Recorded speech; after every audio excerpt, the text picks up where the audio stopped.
يقول للخيل وصف مثل وصف الجوازي، للخيل وصف مثل وصف الجوازي، مبسوطة الحافر ومبرية القين، وعرض القطاه اللي عن الظهر نازي، والحارك اللي يفهق السرج ويبين، والعنق طوله فارع بارتكازي، يحجب على ركابها نظرة العين،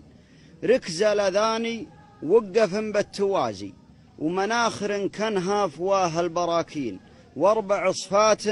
فيهن السبق حازي، الأربع اللي يرجحن الموازين، قصر الظهر عرض النحر بامتيازي، زوحة وجوشنها يجي له ذراعين، لبصرت للرجلين كنها تزازي، لأنه زعتها تحذف يسار ويمين، فخذينها ما بينهن التزازي، والضمر يرهي طول سمحوقها الزين، تخفق كما خفق الوحش لو تهازي، طير من طياره تزول الجناحين، هذه صورها قبل تدخل جهازي، خزنتها في وسط قلبي من سنين. يا سلام. واهل الهروج الفاضية والتهازي يعذربون الخيل لأنهم ضعيفين،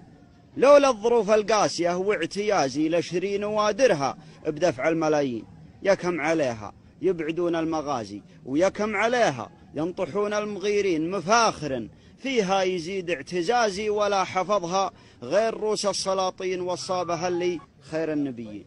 صلى الله عليه وسلم. سلامة. يقول للخيل وصف مثل